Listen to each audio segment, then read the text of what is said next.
ஓம் ஸ்ரீ வராஹிதாயே போற்றி போற்றி. என் செல்ல குழந்தையே, இன்று ஒரு நல்ல விஷயத்தோடு உன்னோடு பேசியே தீர வேண்டும் என்று உன் வராகி அம்மா நான் வந்திருக்கின்றேன்.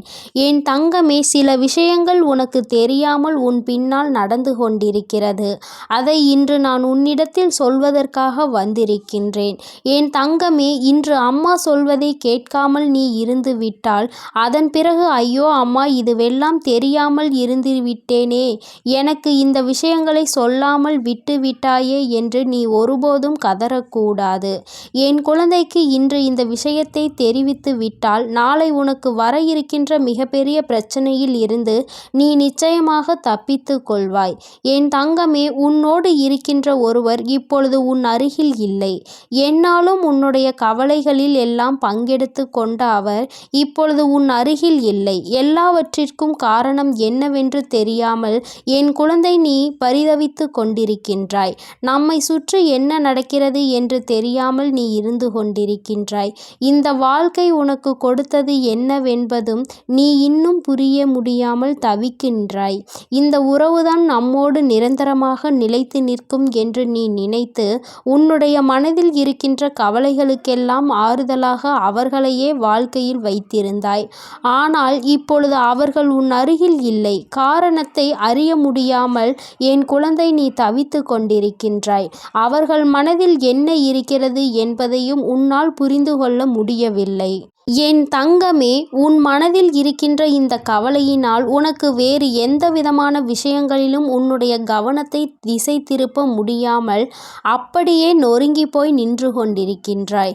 எத்தனை உறவுகள் இருந்தாலும் சில உறவுகளின் மீது ஏற்படுகின்ற அன்பினை வெளியில் சொல்ல முடியாது.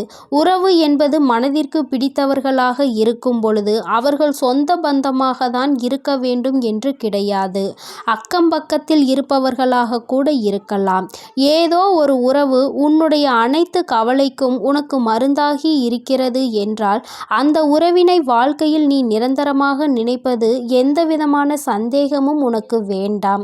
என் தங்கமே, நீ ஒவ்வொரு முறையும் இந்த வாழ்க்கையில் தோல்வியை தழுவும் பொழுது, நீ ஒவ்வொரு முறையும் இந்த வாழ்க்கையில் கஷ்டத்தில் விழும் பொழுது அவர்கள் கொடுத்த ஆறுதல் தான் இன்னமும் உன்னை இந்த வாழ்க்கையை வாழ வேண்டும் என்று தூண்டி இருக்கின்றது.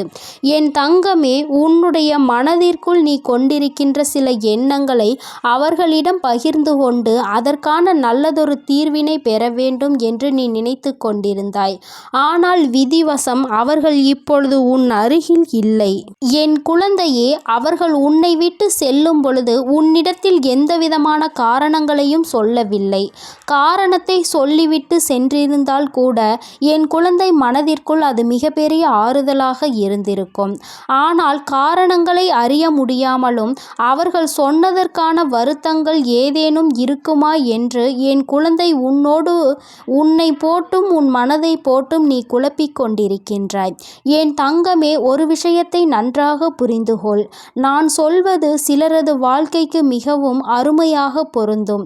ஏனென்றால் எல்லோரது வாழ்க்கையிலும் இது போன்று நடப்பது கிடையாது. ஒரு சிலருக்கு சந்தோஷமும் ஒரு சிலருக்கு கவலையும் மாறி மாறி வரும். ஆனால் எல்லோருடைய வாழ்க்கையிலும் இது போன்ற ஒரு தருணம் வந்து சென்று கொண்டுதான் இருக்கிறது என்பதுதான் நிதர்சனமான உண்மை. இன்றிருக்கின்ற சூழ்நிலையில் நமக்கு வாழ்க்கையில் இப்படி இல்லையே என்று நீ நினைக்கலாம். ஆனால் நாளை நிச்சயமாக உன் வாழ்க்கையில் ஏதேனும் ஒரு மாற்றங்கள் வரத்தான் செய்யும் என்பதையும் நீ மறந்துவிடாதே.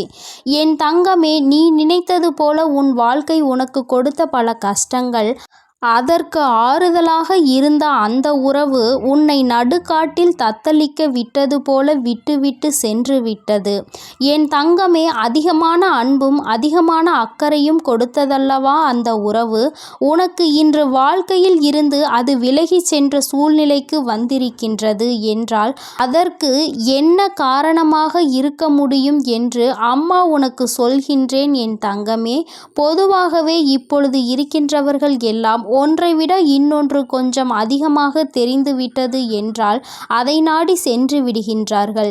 யாருமே தன் கையில் இருப்பது எத்தனை புனிதமானது, அது எத்தனை நமக்கு நன்மைகளை தரக்கூடியது, அதனால் இத்தனை நாட்களும் நாம் எத்தனை பலன்களை பெற்றோம் என்று சிந்திப்பது கிடையாது.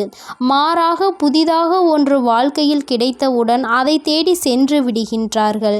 அது மட்டுமல்லாமல் இந்த வாழ்க்கையில் அவர்களுக்கு என்று கிடைத்திருக்கின்ற நல்ல விஷயம் என்று புதிதாக வந்ததை நினைக்கின்றார்கள். இந்த புதிய ஒன்று கிடைத்ததற்காக உன்னை தூக்கி எறிந்துவிட்டு சென்றிருக்கின்றார்கள்.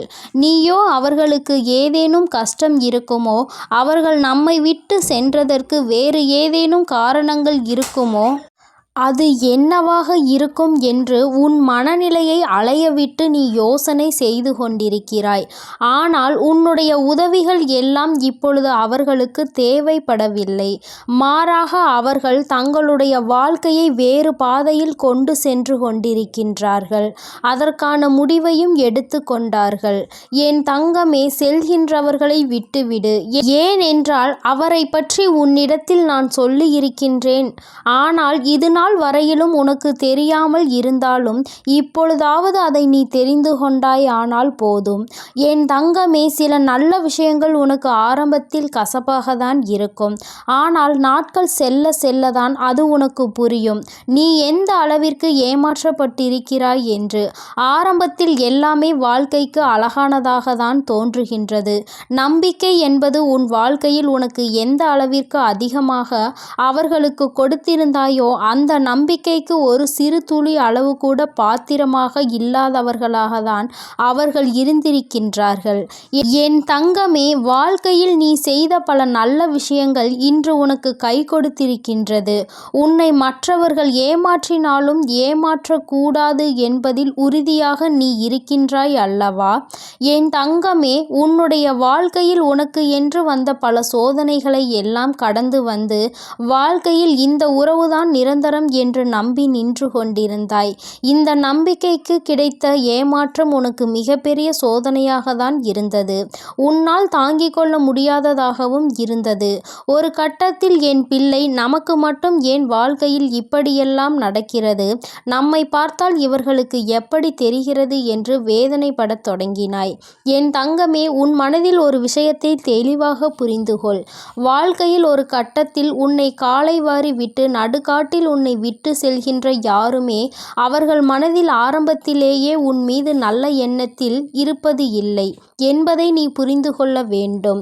மற்றவர்கள் உன்னை பற்றி என்ன நினைக்கிறார்கள் என்பதை விடுத்து மற்றவர்கள் உன் மீது எந்த அளவிற்கு அன்பு வைத்திருக்கிறார்கள் என்பதை நீ சரியாக புரிந்து கொள்ளவில்லை. ஆரம்பத்திலேயே உன்னை ஏமாற்ற வேண்டும், அன்பை கொடுப்பது போல கொடுத்து உன்னை நடுரோட்டில் நிற்க வைக்க வேண்டும் என்று எண்ணத்தில்தான் அவர்கள் உன்னோடு பழகியிருக்கின்றார்கள் என்பதை நீ காலம் கடந்த பின்புதான் புரிந்து கொண்டிருக்கின்றாய். இது முன்கூட்டியே அம்மா உனக்கு தெரிந்திருக்கும் அல்லவா? நீ என்னை இந்த நிலைக்கு தள்ளிவிடாமல் காப்பாற்றி இருக்கலாம் என்று நீ நினைக்கலாம். என் தங்கமே, இந்த இடத்தில் நீ தப்பிவிட்டாலும் அடுத்ததொரு ஏமாற்றம் உனக்கு காத்து கொண்டிருக்கிறது. அதனால் வாழ்க்கையில் ஏமாற்றங்கள் என்றால் என்ன, அதை கொடுப்பவர்கள் எப்படிப்பட்டவர்கள், எப்பேற்பட்ட சூழ்நிலையில் அவர்கள் உன் வாழ்க்கையை கெடுப்பார்கள் என்பதை நீ புரிந்து கொள்ள வேண்டும் என்பதற்காகத்தான் உனக்கு இந்த சோதனை நடந்தது என்பதை முதலில் நீ புரிந்து கொள்ள வேண்டும். என் தங்கமே, ஒவ்வொரு நாளும் இந்த வாழ்க்கையில் நீ கடந்து வந்த சில கசப்பான அனுபவங்கள், உனக்கு கொடுத்த வேதனைகள் எல்லாம் நீ கடந்து வந்து விட்டாய். இனிமேல் உன் வாழ்க்கையில் நல்லதொரு மாற்றங்கள் நடக்கப் போகின்றது. எந்த ஒரு துணை உன்னை இந்த அளவிற்கு அவமானப்படுத்தியதோ அதைவிட உன்னுடைய வாழ்க்கையில் சிறந்த ஒரு துணை உன்னோடு சேர்ந்து வாழத்தான் போகின்றது. என் தங்கமே, உனக்கு ஆறுதலையும் மன தெளிவையும் அவர்களிடம் இருந்து நிச்சயமாக நீ பெறத்தான் போகின்றாய். யார் ஒருவரினுடைய வார்த்தை உன்னுடைய மனநிலையை முழுவதுமாக மாற்றுகின்றதோ அவர்கள்தான் உன் வாழ்க்கையில் கிடைத்த மிக பெரிய பொக்கிஷம் என்பதை நீ மறந்து விடாதே. என் செல்ல குழந்தைக்கு இந்த வராகி அம்மாவினுடைய அருளும் ஆசீர்வாதங்களும் எப்பொழுதும் முழுமையாக இருக்கும் என் தங்கமே. அதனால் நீ எதற்காகவும் கலங்காதே, எதை நினைத்தும் வருந்தாதே. நீ நல்லதையே நினைத்தால் உன் வாழ்வில் எப்பொழுதும் உனக்கு நல்லது மட்டுமே நடக்கும். ஓம் ஸ்ரீ வராகி தாயே போற்றி போற்றி. ஓம் ஸ்ரீ வராகி தாயே போற்றி போற்றி. பஞ்சமியின் நாயகியே போற்றி போற்றி. சிம்ம வாகினியே போற்றி போற்றி.